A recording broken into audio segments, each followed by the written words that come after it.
Hashtag war and pandemic. I'm sorry about the community. We want your voice. We want your questions. We want your observations. I've been on a couple of rants today. I got triggered by the guys, and I got triggered by the hypocrisy that we see all around us. It's Tuesday, the 2nd of June, the year of our Lord 2020. John Fredericks Radio Network, 99.1, 103.9 in Chicago. John Fredericks throughout the nation. Also a podcast. Got almost 9 million downloads, over 100 million views on the show. Dish Channel 219, the team, great team out in Colorado.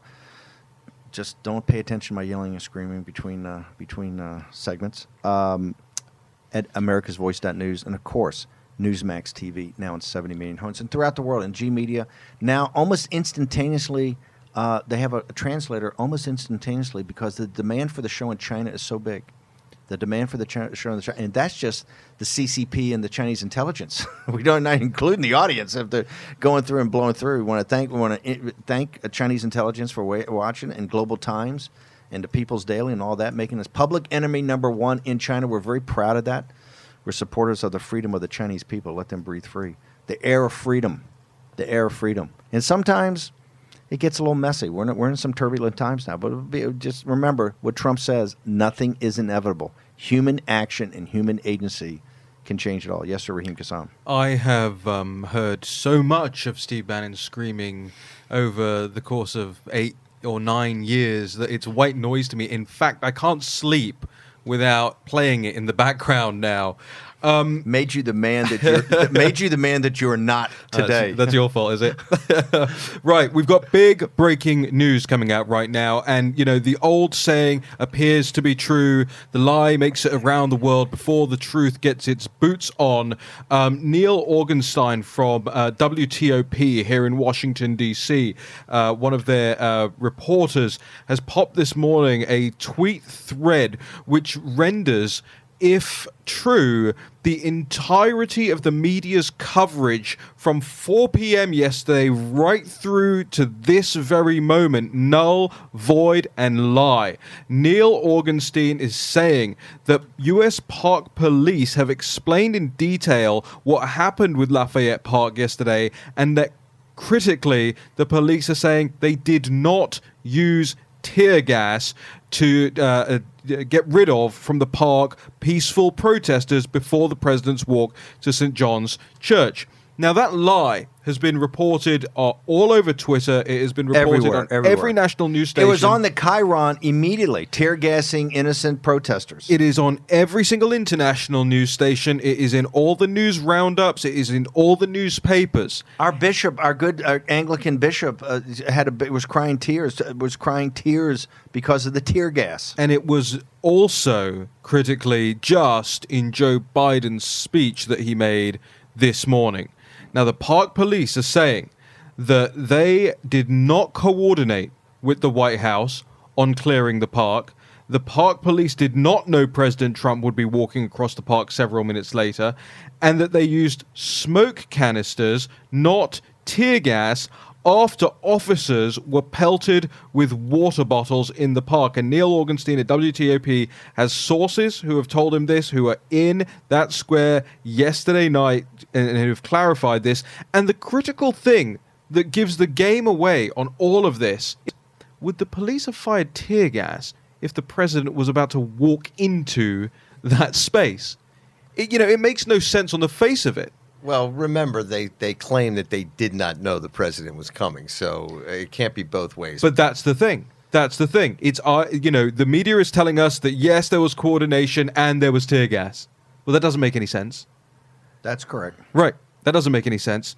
And so the park police are now saying there was neither coordination. His point makes a sense. If you had coordination, you would not use tear gas because it'd been around to hurt the president. If you didn't have coordination, you got the smoke. Right. And so they're saying that they used the smoke.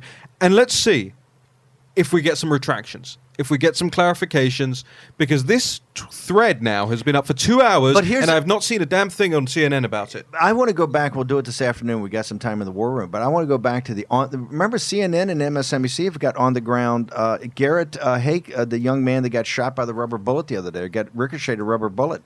He's been on the ground, and the CNN's reporters have been right there on the ground. We got to see if they were saying it was tear gas or not.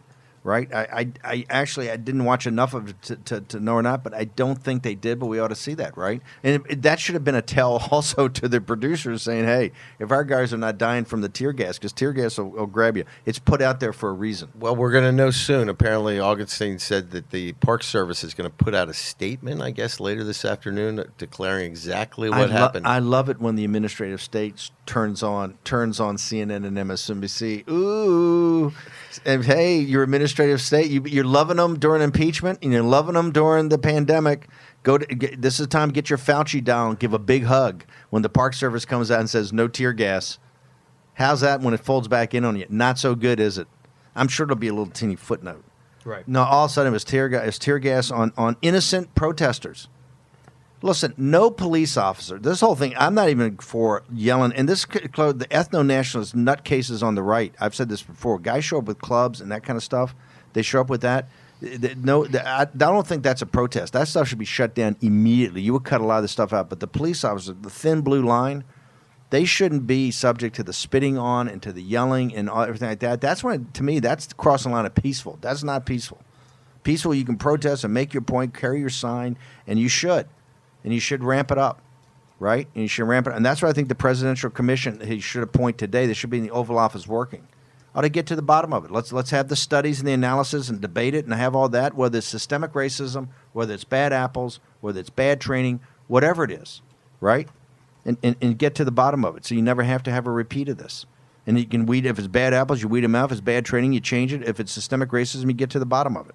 But I tell you one thing is not going to work. This whole thing about no police. Right, they're coming out, defund the police.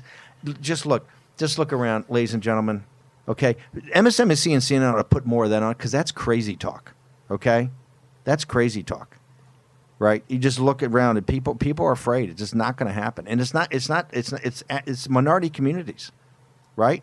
That's where the crime rates are still the highest down there. They're the ones that need protection. This is ridiculous. You just can't take the police out. They need protection. That's what they're there for, and the police are not perfect. Every kid growing up can tell you that, right? The police are not perfect. I want to go to, but this thing right here, this hypocrisy, and this is what I'm saying, it's instigating it. This is stirring up the pot. They ought to be very judicious about what they say and how they say it. They're stirring the pot.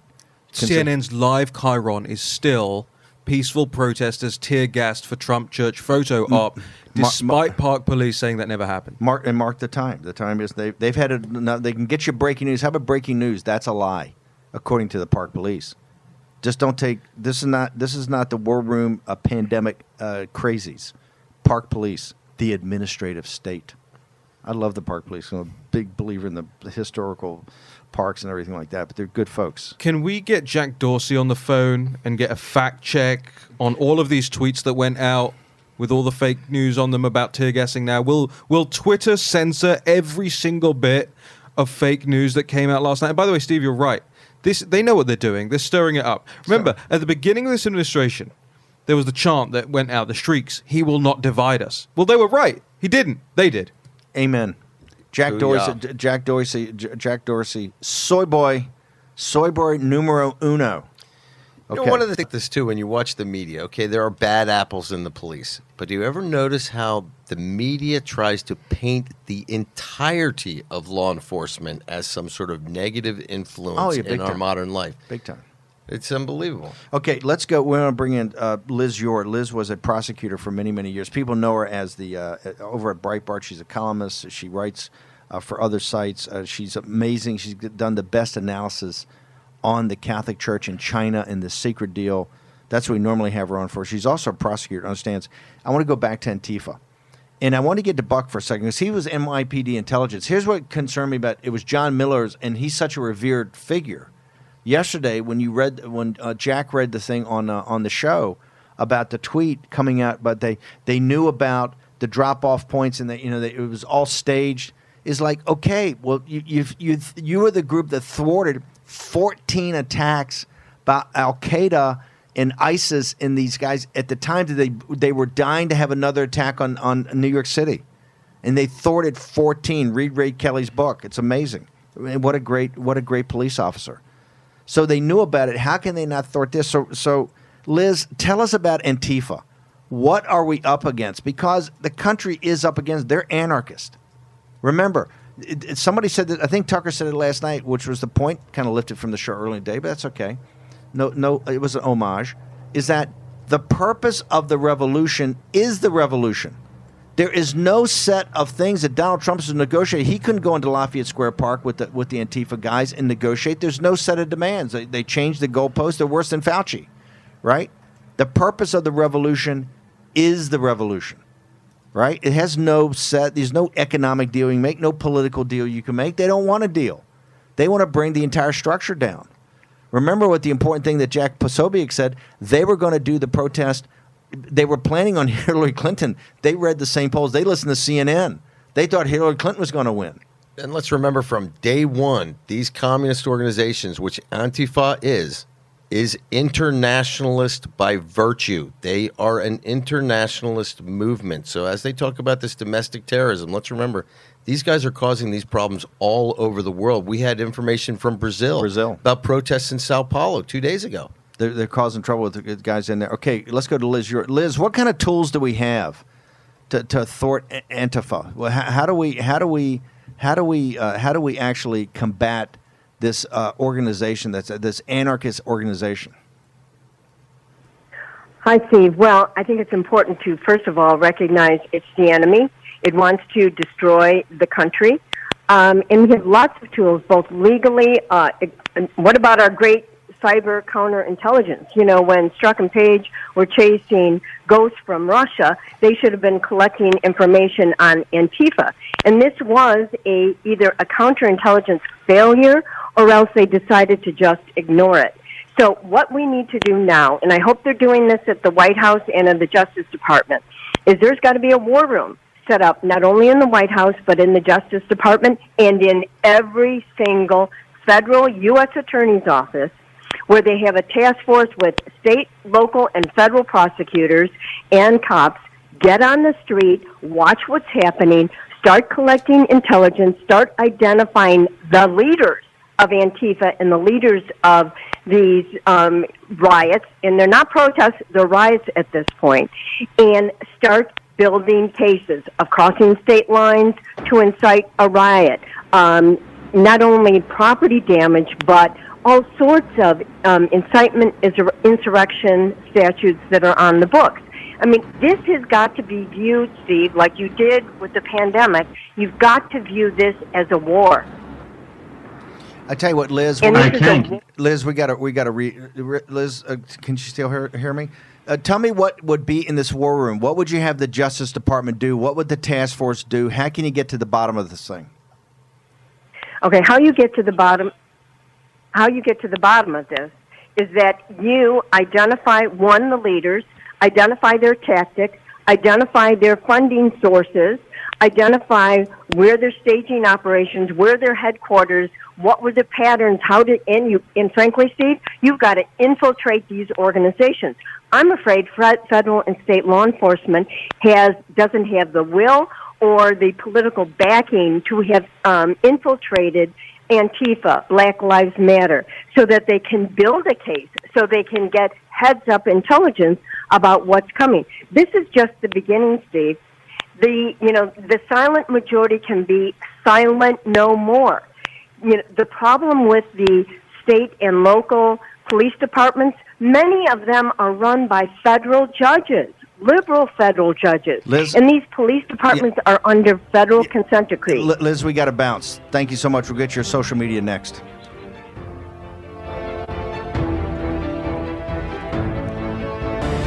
War Room Pandemic with Stephen K. Bannon. The epidemic is a demon, and we cannot let this demon hide. War Room Pandemic. Here's your host, Stephen K. Bannon. I just want to make sure that that people understand Black Lives Matter. I do not think the FBI or the feds ought to be infiltrating Black Lives Matter. That their political operation or community organizing operation got different politics than people, but that to me is hey, it's different. You win elections, you don't win elections. Antifa's different. They're bad hombres, okay? International, sneaky, right? And they're out to destroy the country. It's very simple. They're anarchists. Hey, I'm not sitting here to argue. I'm not going to debate a Antifa guy to not be an anarchist. You want to be an anarchist? You're a big boy and girl. Pick being an anarchist. But it doesn't mean that we can allow anarchy to reign in the streets and destroy the underpinnings. This whole thing about property versus people. Remember, those entrepreneurs, particularly the minority business owners that have these small businesses, it's their life. It's not property. It's not a bag they're selling or a can of Coke. It's the whole spirit of these people are into that. And people are entrepreneurs. I mean, we're very proud to be supported by NetSuite. But, I mean, when you're an entrepreneur, your whole thing's in it. Your whole being. Remember the ancient teaching, your being attracts your life. Your being attracts your life. That's the whole concept of work on oneself and all that. With your being, every entrepreneur has their full being into that business, into what they're doing. You're not... This whole ridiculous nonsense of the secular media and these politicians, it's property versus people. No, that's their spirits in there. And yes, I realize, hey, you got the Chanel stores and everything like that, the big corporations, the globalist corporations, but guess what? What about the people that work in those stores? What about the manager that runs it? You go and talk to these people, they're incredibly dedicated. They've dedicated their lives to making that work. And when you knock that store down and blow up that store or tear the stuff out of it, those guys get laid off. It's not right. It's not right. It's the little guy that gets crushed here. And people got to start standing up for him, the voice of him, right? And the mainstream media is doing the exact opposite, devolving down into this class and racial war when we should be leading the fourth industrial revolution. Here's what's so upsetting. They never go after the party of Davos. They never go after this Chinese Communist Party. They never go after the billion people that are slave laborers in China that have made serfs. David Bonson laid it out for you. Never go after why, with all the happy talk of CNN and MSNBC, that nobody says it. Why is it Steve Bannon? Even Bernie Sanders doesn't say it. Bernie, pillow fight Bernie. You know, I like what Bernie stands for, but he's not tough enough. You know the reason for the Bernie bros? Quit sucking your thumbs. You know the reason that Hillary Clinton won? You know the reason that Joe Biden won? You know the reason you got your asses kicked again? You had a second shot with all the lessons you should have learned from 16, all the whining, all of that, because we're having a big boy and girl talk now, right? You want to win? You want to have policies? Let's have a big boy and girl talk. You had a second chance, and you were no better the second time. You lost to Joe Biden. Just watch what we're going to do to Joe Biden. Just watch. Stand by. Get a number 2 pencil out and take notes. Okay? Because we're going to field strip Joe Biden. We're going to rub your noses in his entire career. Just the facts. We're just going to lay at the facts. We're just going to lay at the facts on Joe Biden. And we're going to let the American people decide. You're going to get the facts. Joe from Scranton.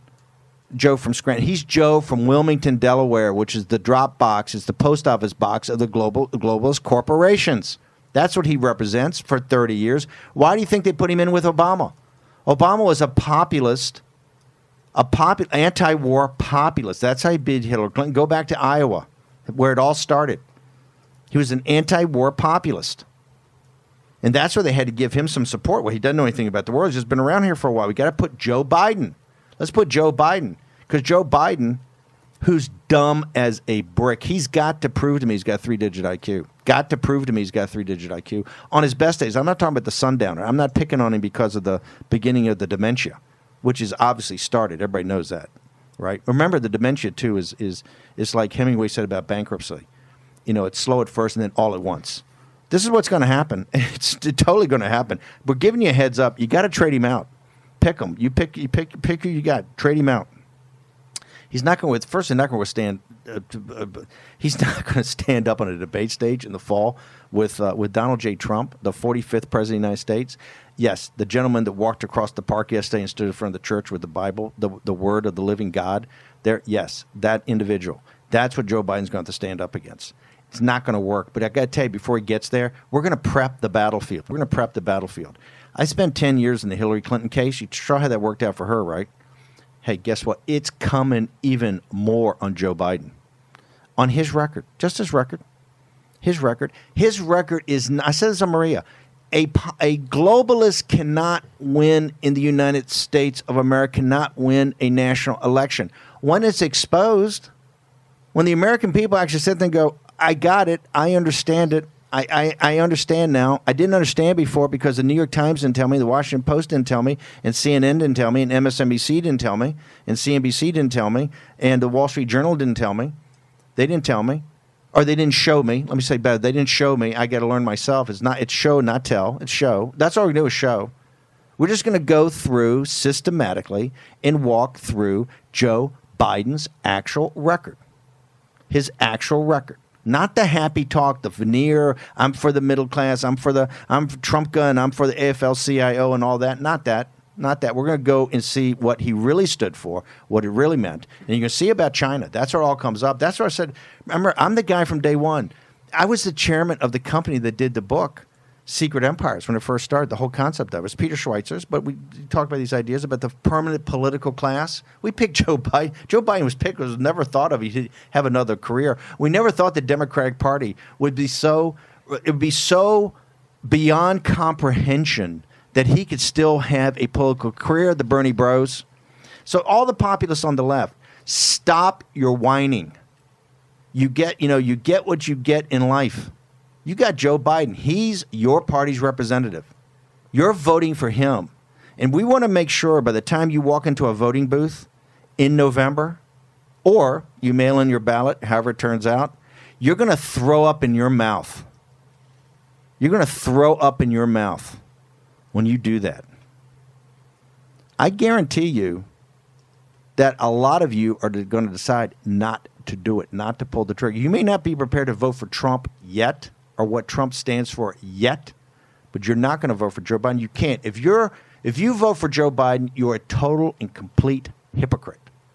I don't want to hear, I'm a left-wing populist, and I'm this, and I'm that, and I got this, and I believe this, and the man, bing, ba-bung. No, you're a hypocrite. You vote for Joe Biden, you're voting for a globalist.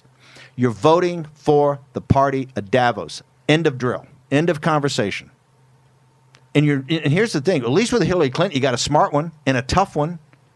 She's tough as boot leather, okay? And she's smart. That's what's so great about beating her. Right? Because she's smart and tough, and she's wanted it since she was 9 years old. Hey, guess what, Hillary? Didn't get it. Sorry. Sorry, not sorry.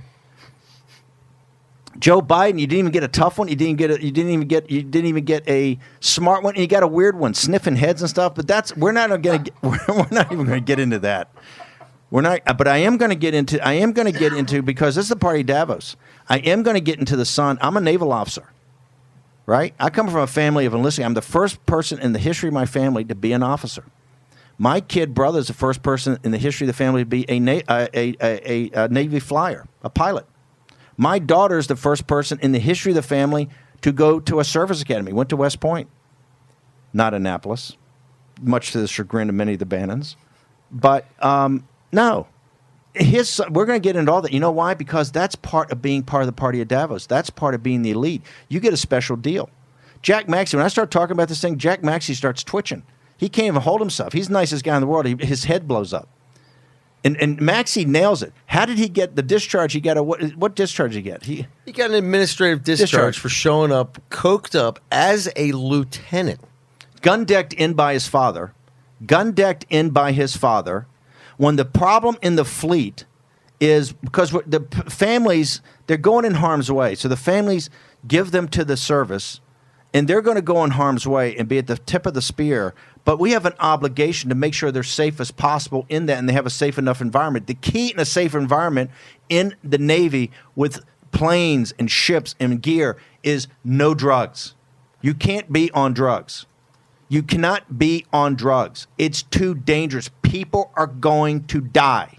People are going to die. And as an officer, you have a sacred obligation to your men not to do that. And what you can do, and Joe Biden, we're going to rub your nose in this because this gets to the heart of what the problem with the system is.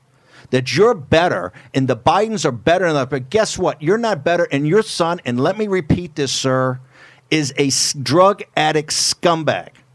Let me be very slow on this, Media Matters. A drug addict scumbag that you got into the Navy under false pretense and you lied. You knew he's a drug addict. Nobody else can get in the Navy and be a naval officer and get a security clearance and have the young men and women in dangerous situations put into the care of that, and you allow that, sir? And then he's thrown out, and then you give him administrative dishonorable discharge. Dishonorable discharge. He should have been court-martialed. Well, and by the way, you should have been court-martialed.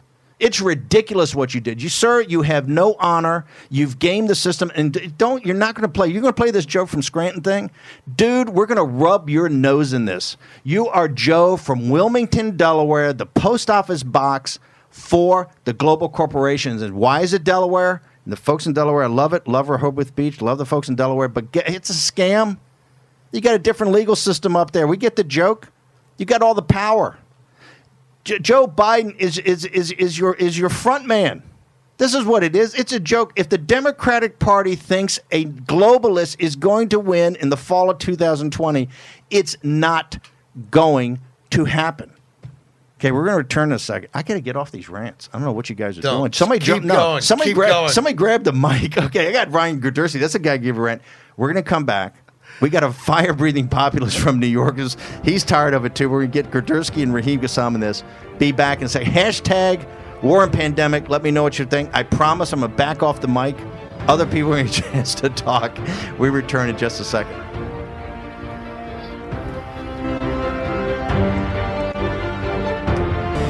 War Room Pandemic with Stephen K. Bannon. The epidemic is a demon, and we cannot let this demon hide. War Room Pandemic. Here's your host, Stephen K. Bannon. Fortune favors boldness, and now in these uncertain times, if you're an entrepreneur, you need to be bold. And if you're going to be bold, you need tools to back it up. The best tool, NetSuite by Oracle. Remember, Oracle is the number one platform for cloud computing. And NetSuite is in 20,000 businesses, $1 million in revenue to $100 million in revenue. Or even if you're thinking of starting, go to netsuite.com/Bannon. 7 action steps you need to be taking now as an entrepreneur. It'll help you think about how you need to think about your business. Okay, we're going to talk more about NetSuite later. Ryan Girdusky, do I have anything else from that rant? I think they're not listening. That's the problem. They're not. What a great title for a book. In fact, They're not listening because you keep talking. Whoa. Okay. Hashtag war and pandemic. Ryan Girdusky, who's, you think I'm a fire breather? This is a real fire breather, populist. He's got to be because he lives in Queens. You got to be a fire breathing populist to be there. The book is called They're Not Listening. It comes out 16 June. You can pre-order now on Amazon. You're going to want to copy this book because this guy's a fighter. And he's already promised us the first interview when the book comes out on the 16th of June. You can pre-order on Amazon right now. With that, I will turn it finally over the microphone to Mr. Raheem Kassam. Ryan, I think Steve just bounced you into an exclusive here for when the book comes out. So I'm glad to say we'll have the exclusive first interview with you when the book comes out. Ryan, just very quickly, because we're pressed for time because somebody keeps talking. Less talking, more listening. They're not listening. Ryan, tell us about this epic Tucker Carlson 30-plus minute long monologue, which from a programming perspective alone is extraordinary, but from a content perspective last night was extraordinary. What do you think led Tucker Carlson to this moment, and what were the standout parts for you? It was brilliant. It was the best thing on television, and I keep saying since Rachel told Ross she didn't get on the plane. I think that what led Tucker to do it is just the overall frustration, especially among Republicans, because Republicans were sitting there in response to the coronavirus, not the coronavirus, rather the attacks all over the country, and sat there and said, it's racism, blame racism. As businesses were burning down, we were getting a lecture on racism from Carly Fiorina, from Mike Pence, from every weak Republican. Marco Rubio was blaming right-wing groups, that spineless individual, little Marco. And I think that Tucker finally had enough, and he's become kind of the voice of the right nationally. I mean, he is the most visible populist nationalist spokesperson we have in the country, and he gave a beautiful thing. The most important part, I think, was when he attacked Nikki Haley, who's a corporate shill and a complete sellout to the country, and then he attacked Jared Kushner, who betrays Trump every chance he can, and he openly hates his voters. Talks about it constantly in the White House. Like, constant reports how Kushner sits there and says, "Where are these, Republicans going to go? Screw them. We'll give it to them, and we'll release more criminals. We'll get an amnesty through, and they'll still vote for us because they have no choice." And it was Kushner and Aide Brooke Rollins who told Trump all weekend, do not sit there and say anything to the American public. And now we're getting the first opinion polls streaming through online opinion polls. I tell you one, what, American support Ryan, we're going of to the have military going. Ryan, we're going to help have the to, we're going to police have to by- have you going to have you call back in because I can't even hear any of it. So let's get Ryan to call back in on the phone. Let's shift. I want to finish this interview. It's very important Yeah. about the Tucker monologue. Let's try Frank Gaffney. Do we have Frank Gaffney? Vish, we can pull in right now. Let's go Frank Gaffney. Frank, do we have Frank? We're going to get Frank up in a second. We can't hear Ryan. So listen, ladies and gentlemen, as you do a live show and you're trying to do Skype, we want to have our guys on Skype because both Newsmax and Dish TV, America's Voice, do such a fantastic job. Let's pivot. Before we get him off? You can't get Frank on right now. Do we have the Anderson Cooper meltdown, or do you? We have the Anderson Cooper meltdown. But I we want to also go have back. Tucker. Do we have? I want to go back to instead of doing Tucker, I want to go back to you catching these guys in a lie. I want to go back to the tear gas. What did the Park Service say? When did they say it? And do they still have it up on the Chiron? CNN had it up on the Chiron as recently as about 5 minutes ago, maybe even less. They now have the Episcopal bishop back on live. They heard our rant. They're going to clean her up and bring her back for a cleanup. Well, to complain again, and we'll monitor whether or not she repeats the lie about the tear gas being used. AOC had a great, and Jack, you had a great rejoinder of this. Or AOC, or you did. AOC had a great thing for Trump. He said when he held the Bible, said it looked like he was burning his hand or something, right? And I said that's how she feels when she holds the U.S. Constitution. Well, you know what is so crazy? Remember, they're hammering him about holding up the Bible. Do you remember after the Monica Lewinsky and we had to watch Bill Clinton clutching like an 18 by 12 Bible? First off, it was Sunday? a 90-pound Bible. Yeah. You could curl that thing for a workout. I've never seen a Bible. Remember, they were mocking him. It was the heaviest thing in his apartment. He couldn't let Hillary get her hands on it. It was not in his apartment, trust me. Okay, we got Frank Gaffney. Frank, listen, the Committee on the Present Danger has been on fire recently of laying out the action items to kind of give the administration, I think, guidance of where you think the ultra hawks ought to be. And I'm very proud that we're now being referred to in Chinese media, official media, as super hawks or ultra hawks. Walk through the committee, because we're going to have different committee folks on this week about finances. Walk through the overall plan of what the committee thinks should happen about this confrontation with the Chinese Communist Party that President Trump laid out in the Rose Garden on Friday. Another bold move. Note to White House, bold moves lead to great results. Right? Bold moves have good consequences. Have good things happen. Bold move on Friday in the Rose Garden. Bold move yesterday going to the church. Frank, can you walk us through what the committee's recommendations are for the administration? Sure, Steve. The main thrust of what we do is make clear that the United States is being attacked by the Chinese Communist Party, that it has been at war with that party for decades, and that the war is now hotting up. It's not, fortunately, kinetic at the moment, but it has the decided possibility of becoming one. And what we are trying to do is to prevent that from happening by exercising what our old boss, Ronald Reagan, used to call peace through strength.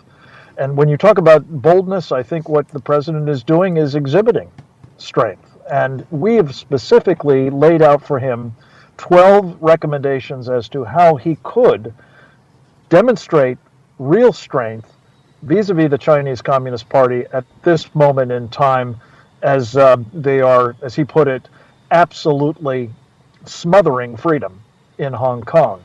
And there are about 7 steps, in addition to the idea that he laid out, I think, very well in the Rose Garden on Friday, that we're not going to continue treating Hong Kong as though it's autonomous from China, when in fact it isn't anymore. There are 7 specific steps, Steve, that deal with things that you're very knowledgeable about, and our team has become, I think, very focused on, namely in the financial sector, to stop this that has been enabling so much of the danger that the Chinese Communist Party represents to us by underwriting it. And they've been able to do that, as you've talked about with a number of our colleagues on the program, through this unbelievable sort of sweetheart deal, I guess you'd call it, that Joe Biden, of all people, engineered back when he was vice president of the United States, formalized in a memorandum of understanding between the two governments in 2013. And that deal basically says the Chinese Communist Party and its companies don't have to play by our rules in the financial markets. And they haven't, and they've prospered from it by some estimates to the tune of something like $3 trillion. And to our great detriment, because they've used a lot of those funds both to oppress their own people and to threaten us. So in addition to trying to level that playing field to make sure that those Chinese companies are not getting preferential treatment, and better yet, that they're not in our markets at all, especially if they've been sanctioned by the United States government, for heaven's sakes, or they pose a national security threat, or they're fraudulent, or they're human rights violators, they shouldn't be in at all. The other four of these important recommendations, Steve, deal with things like organ genocide, as we call it. Harvesting seems to be too benign a term for what's really being done by the Chinese Communist Party, as you know, to untold, probably hundreds of thousands, if not many more, Chinese religious minorities, many of them, and other, political prisoners and the like, whose organs are being taken forcibly from them, usually in the process of killing them, in order to, earn dough for the Chinese Communist Party by transplanting them into other people. We're talking about penetrating the Chinese Great Firewall, which is vital to do because, especially at a moment when the Chinese Communist Party is endlessly propagandizing its own people to the belief that we are, trying to take them down, we are their enemy, that we are to be destroyed by the Chinese. That's something we need to counteract with our own information, with the truth. And we think that there are important ways to do that. And then, not least, we're talking about sort of restoring the fundamentals of American national policy by calling out the Chinese Communist Party for what it is, a threat to us and the rest of the free world, something that we've seen very clearly on display in the course of the Chinese Communist Party virus and what that's inflicted upon us. And I would argue almost certainly the Chinese hand is involved in what's going on now in the streets of America. They're certainly benefiting from it, just as they did with the virus. And my guess is that at the end of the day, we'll find that they are tied to Antifa and Black Lives Matter and some of these other radical groups that are bringing such harm to our country and our economy. They're certainly benefiting from it, and that's something that the Committee on the Present Danger China is determined to try to stop. Walk through, how can people get access to the committee's work, and how can they get access to your Twitter handle? I'm at Frank Gaffney on Twitter, and the committee's work is compiled and available in prodigious quantity, I have to say now, and lots of videos, including with your good self and other experts, testimony, letters, and so on, at presentdangerchina.org. Let me ask you one thing. Tucker had gone off last night on the president about not acting quickly enough or boldly enough on this on the situation of these riots in the streets. The measured response, Mike Pompeo was on Maria right before I was on Sunday. He talked about a measured response, and I said, look, I think he's the best Secretary of State in living memory, but I'm not so sure we should be in the measured response business now. Frank, we got about 30 seconds. Do you want a measured response, or do you want to go all in on all of these at one time and try to break the CCP? The only thing that is going to spare the Chinese people more grief and the rest of the world in peril on an unbelievable scale is the end of the Chinese Communist Party. I think we have to be all in for that purpose, and that's certainly the recommendation of the Committee on the Present Danger China, Steve. Frank Gaffney, co-founder of the new rejuvenated Committee on the Present Danger. Frank, thank you very much. A great American patriot and one of the more controversial guys in America for a reason. He does not back down and will not back down in defense of his country. Okay, we're going to take a short commercial break. We've got Raheem. Raheem, you want to jump in? You got a few minutes? Seconds? A few seconds. No, I'm just going through a lot of the live chat in YouTube. I love the live chats, and the folks are particularly active today. Loving, they said they've got, I think, triple or quadruple Bannon rants today, which they're loving, so kudos. No. Okay, we're going to share the mic more. We got Colonel John Mills on about how the Chinese Communist Party, what it's going to look like after we break them. And we are going to break them, ladies and gentlemen, with our allies, the Chinese people. Next on War and Pandemic.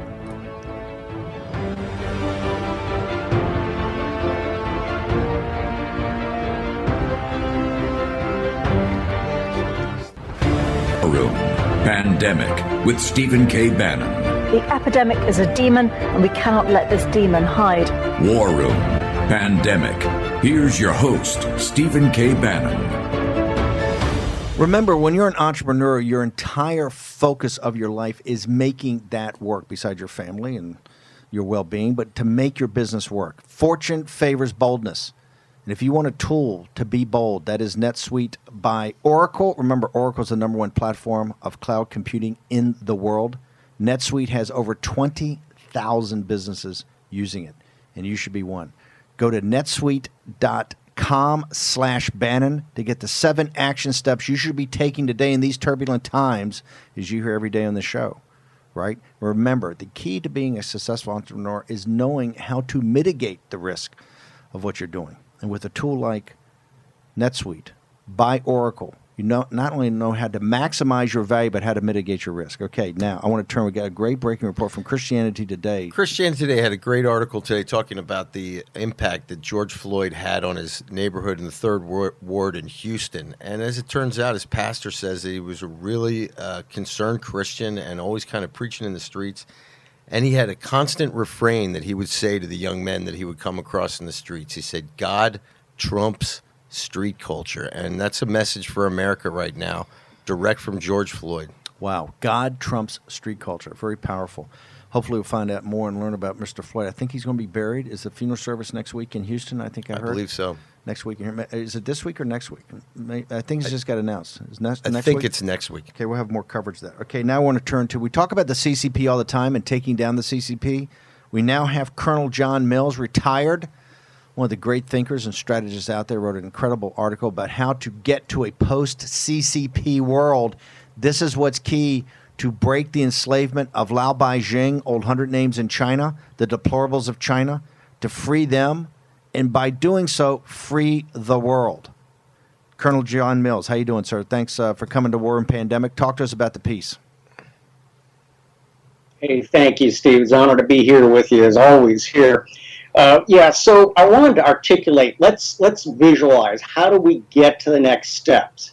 We want to get past the CCP. We want to have China liberated. How do we do that here? So I've been involved in a few regime changes myself here. And so I just articulated in the article in the Epoch Times here, several steps here. And there are several elements here. One of the things is resolve, and we have to articulate passionate resolve here. Now, in the past, we've had things such as the Iraqi Liberation Act, the Iranian Liberation Act. Well, maybe it's time for a Chinese Liberation Act here. So important, always got to have a legal framework and a legal foundation here. That doesn't mean in a military way, doesn't mean in a violent way, but we want a statement in law of policy here. So that's very important stuff. Very important stuff to have that. Next, we have to show deterrence. After resolve, we have to show deterrence to keep them not even thinking about the next steps here. Now, part of that's military, and that's important. And the president has done a great job of reconstituting, rebuilding our military, but we need to accelerate even more. We have to really reconstitute Navy and Air Forces and other things, and we have to get after this counter-influence. Colonel Mills, let me ask you a question here. We've only got a couple of minutes, so I want to go back to resolve, because one of our favorite sayings in the resolved mind is unstoppable. When you say resolve, besides, and you're going to get a lot of, in Trump world, I can hear him blowing up already.